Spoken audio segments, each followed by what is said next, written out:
Welcome to our YouTube channel కుట్టి కోసం చిట్టి వంటలు.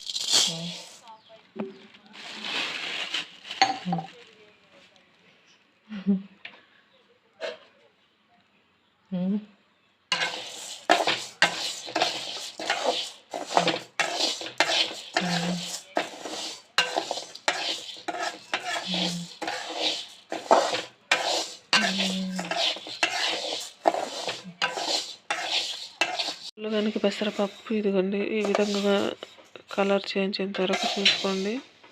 ఇక్కడ మాడకుండా మీడియం ఫ్లేమ్ మీద పెట్టి కంటిన్యూగా తిప్పుతూనే ఎంచుకోండి.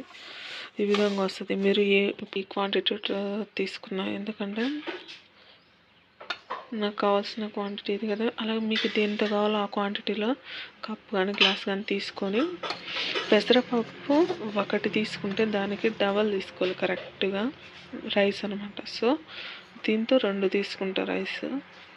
మనం ఈరోజు రైస్ కుక్కర్లో చేస్తున్నాం. నార్మల్గా తీసుకునే వాళ్ళు సేమ్ ఇలానే తీసుకోవచ్చు, కాకపోతే వాటర్ యాడింగ్లో డిఫరెన్స్ వస్తుంది. కుక్కర్లో 1కి 2 తీసుకుంటాం కదా, ఒక గ్లాస్ బియ్యానికి కానీ ఒక గ్లాస్ ఏదైనా ఒక గ్లాస్ తీసుకుంటే దానికి 2 తీసుకుంటాం, అంటే రైస్ విషయంలో. డేక్షలో ఏంటంటే మనము కొంచెం ఎక్కువ తీసుకోవాల్సి వస్తుంది, ఉడకనికి టైం పడుతుంది. కాబట్టి పెసరపప్పు అయితే ఎక్కువ తీసుకోవాలి. ఎందుకంటే ఇది చూడండి, ఎంత కుక్ కావాలంటే రైస్ కుక్కర్లో అయితే ఈజీగా బాగా మెత్తగా స్మూత్ కుక్ అవుతుంది. మనకు ఏదైనా డేక్షలో తీసుకుంటే మనకు సరిగా కుక్ కాదు, కొంచెం వాటర్ వచ్చేసి ఎక్స్ట్రా యాడ్ చేసుకోవాల్సి వస్తుంది. దేంతో అయితే తీసుకుంటున్నారో ఇది వాటరు జనరల్గా మొత్తం వేసి ఎంత వాటర్ కావాలో అంత పోసి తర్వాత ఒక 1/2 గ్లాసు ఎక్స్ట్రా తీసుకోండి. దాంతో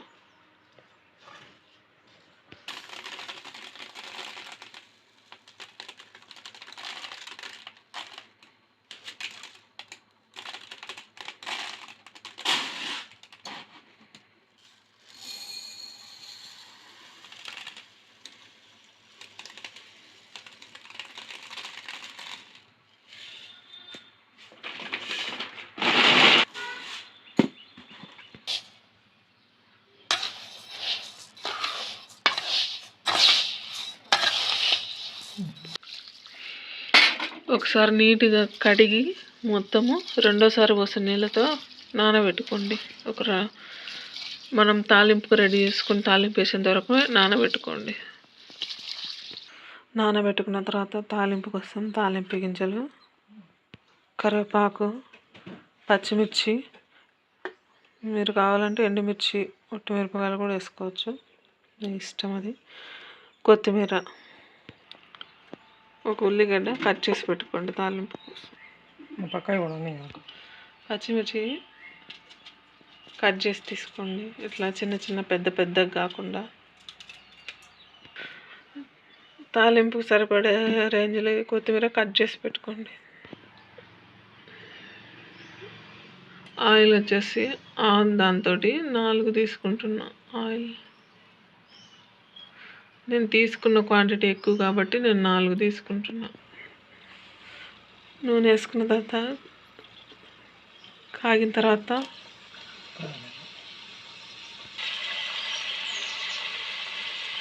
తీసుకొని వీటిని ఫ్రై చేసుకోవాలి. కంప్లీట్గా పచ్చి వాసన పోయింది నాకు.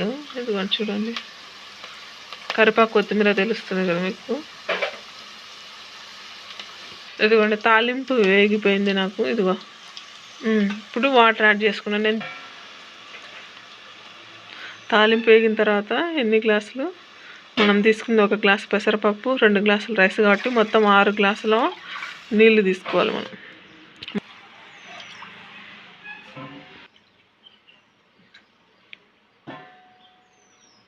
లేదు కానీ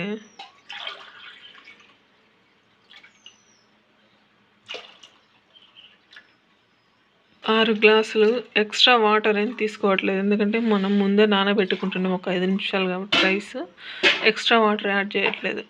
ఇంకా మీకు స్మూత్నెస్ కావాలి, మేము నానబెట్టుకుని డైరెక్ట్గా వెంటనే కడిగి వెంటనే వేసాం అనుకున్న వాళ్ళు ఒక 1/2 గ్లాసు వాటర్ ఎక్స్ట్రా యాడ్ చేసుకోండి. ఈ వాటర్లోనే దీనికి మొత్తం ఎంత క్వాంటిటీ ఉందో దానికి తగ్గట్టు మొత్తం సాల్ట్ వేసుకోండి. ఒకసారి సాల్ట్ టేస్ట్ కూడా చూసుకోండి సరిపోయిందా లేదా అనేది. సాల్ట్ తక్కువైతే మళ్ళీ టేస్ట్ కూడా మారిపోతుంది, అంత టేస్టీగా కూడా ఉండదు.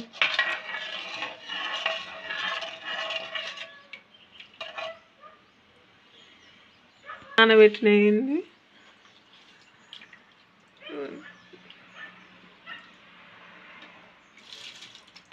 మొత్తం వేసుకోండి నీట్గా.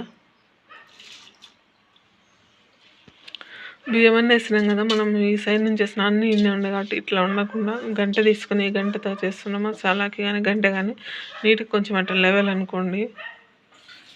ఒకసారి కలుపుకోండి.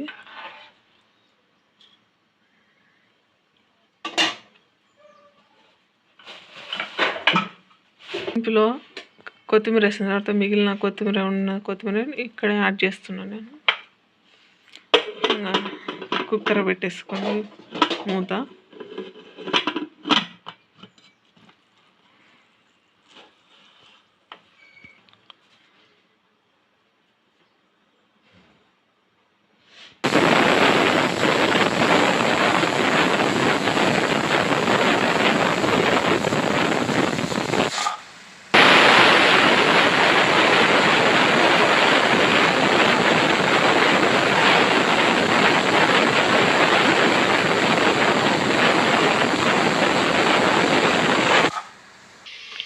మనకు పులగం రెడీ అయిపోయింది. విజిల్ పోయేంత వరకు విజిల్ నేను ఎత్తలేదు, 2 విజిల్ పెట్టుకున్నా. విజిల్ కంప్లీట్గా అయిపోయిన తర్వాతనే నేను కుక్కర్ ఓపెన్ చేస్తున్నా. కంప్లీట్గా విజిల్ పోయిన తర్వాత ఓపెన్ చేస్తున్నా. సూపర్. ఒకసారి మీరు చూడండి స్మూత్నెస్. అదిగోండి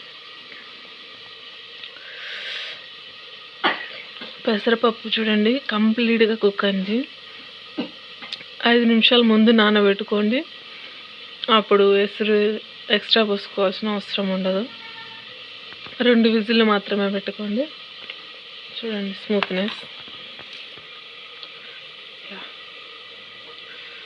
కుక్కర్లో ఏంటంటే తాలింపు అంతా ఒక సైడ్కి వెళ్ళిపోతుంది. సో చూడండి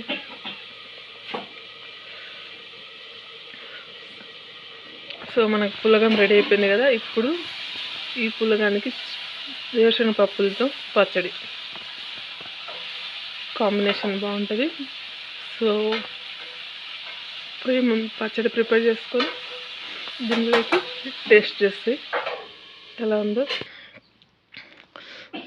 చిన్నపిల్లలకు పచ్చడి తినరు కదా, సో వాళ్ళకు దీన్ని డైరెక్ట్గా లైట్గా మెదిపి కొంచెం మెత్తగా చేసి నెయ్యి వేసి పెడితే